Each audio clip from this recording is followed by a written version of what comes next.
I'd like us to move into thinking about the future. So you'll notice in your workbook that there are a few questions that help you to explore what you might be imagining. Whenever we begin to think about what resources might be in our lives that we don't usually think of, or what resources other people might be able to bring into our lives, and then we begin to think about if we are getting better at helping people to address negatives and getting to the positives and beginning to see more of the capacity and the possibility in our son and daughter's life, then what can that future look like? And then what actions are we taking?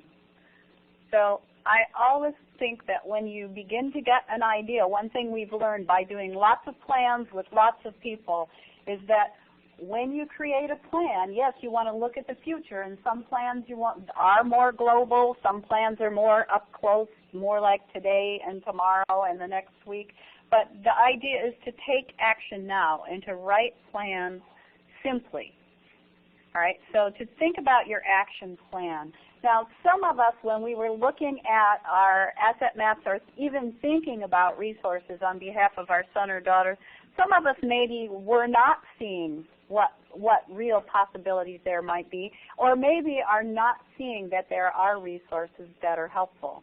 And if you're in that situation, one thing I would encourage you to do, besides talking with the people here, is to get a few contact numbers of people who are willing to join you and think about your son or daughter's future and think about resources. The other thing I'd like you to think of in terms of an action plan is, okay, what would you like to do?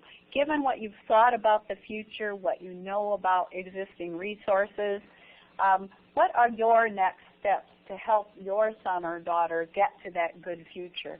One of them might be talking with your son or daughter or finding a person besides yourself who works with him or her well, who knows him or her well, who can talk with you about the future, maybe help to organize a plan or whatever your next step would be.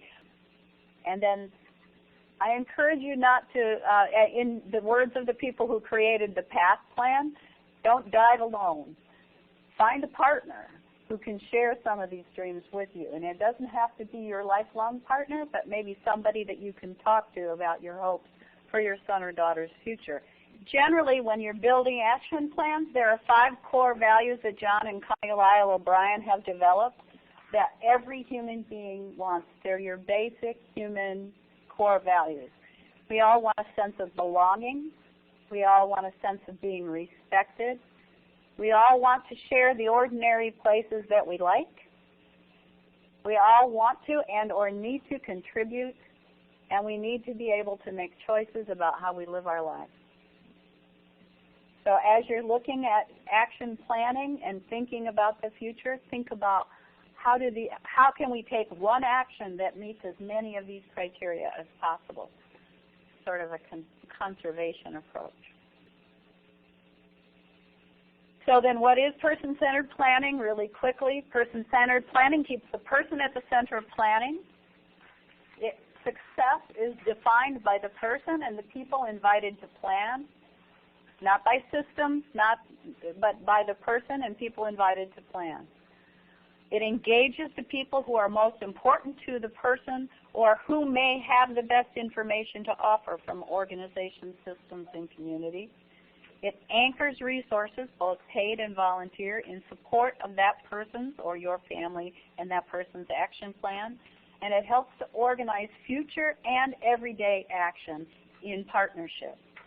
And what people have told us months and months after planning, even years after planning, is that that sense of teaming continued, that sense of teaming continued to work when you get the right people in the room. So invitation is important. And then there's 4 well-known methods, and if you'll notice, you also have a handout for resources. The 4 well-known methods are MAPS, PATH, and Essential Lifestyle Planning and Personal Futures Planning. MAPS would be used if the family that you're planning with, or if in your family the person has many dreams, but you have many fears. You would use a MAP plan. A path looks at the future, and it's a powerful, motivating tool to get you to a big picture future. Essential lifestyle planning, it gets you to the future, but it's really about looking at everyday life and making sure that lifestyle works. And personal futures planning is about looking at life right now and what resources and contributions are available and or can you make to your community. It's really about looking at those community connections and building them from wherever you are right now.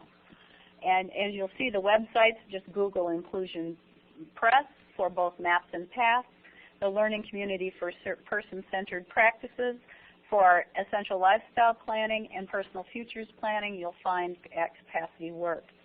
There are manuals that are very cheap at like $10 at Maps and Paths. I think also at Personal Futures Planning. And there are download self-help manuals for free at Essential Lifestyle Planning. There's many other tools. Also in your web resources, there's a website, Helen Sanderson. There's all kinds of workbook pages and small facilitations for various issues. So look, and as well as YouTube videos, all kinds of free material on that website as well.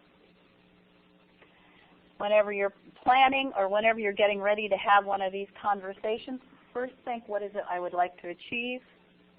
Who do I want to be in the room? Who makes me feel good?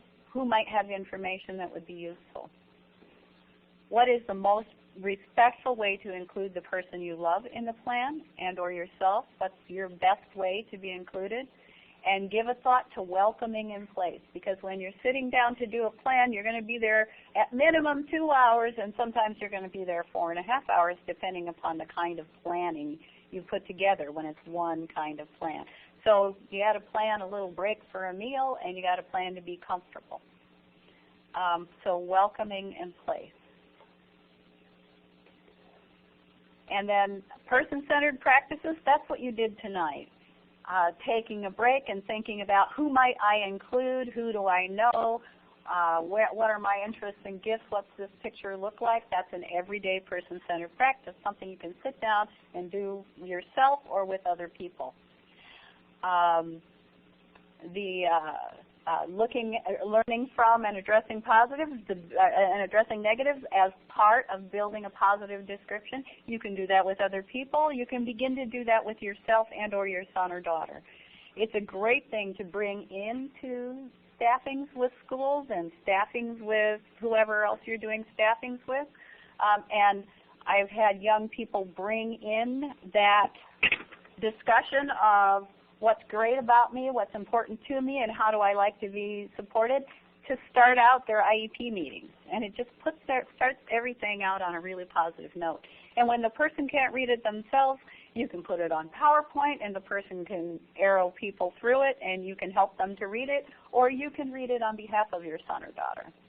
I have a friend whose son is able to speak very well, but does not care to give people the time of day if he doesn't know them. And I can understand that.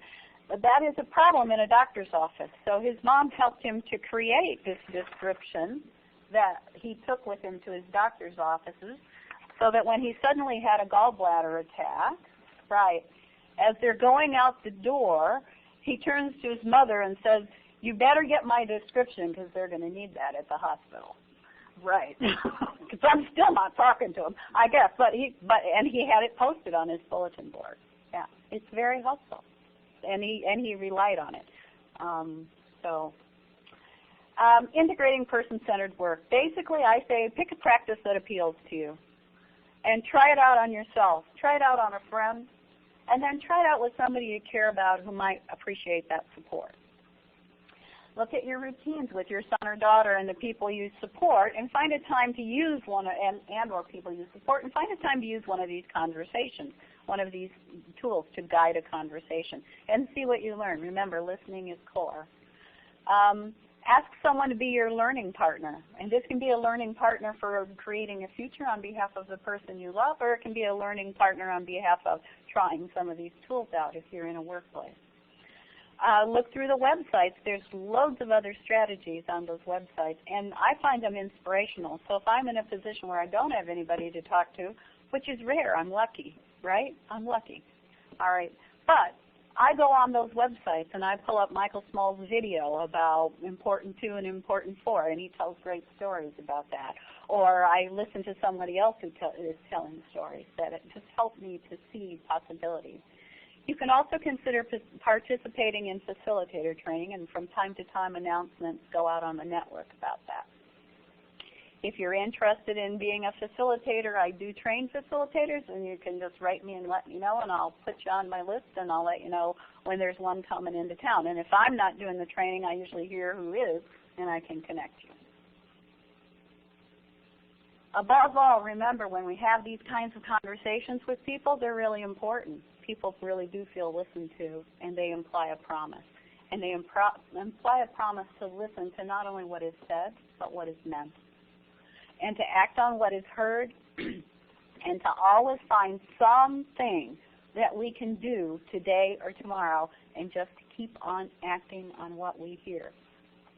And to be honest and kind, and let people know when they're telling us, when what they're telling us they really want in their lives will take time, when we don't know how to help them get what they're asking for, but maybe we can help them do something else, something they would agree to try. And when what the person is telling us they want, really desire in their lives is in conflict with their best health and safety, with staying healthy and safe, we let them know we can't find that good balance. We're not sure how to proceed. Let's be honest, and then to find something else to keep working on in little ways. So person-centered work is a promise. And then I think sometimes people think they're supposed to know all these things about their kids, or they're supposed to know all this information about the people we support and the people we work with. And that's just simply not true, because these tools are designed to help us discover. And discovery looks different from day to day. So just to keep in mind, it's never, when is the best time to plant a tree, right? Well, most people will say the best time to plant a tree is 20 years ago.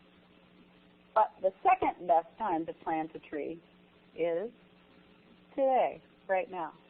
It's never too late. It's never too late.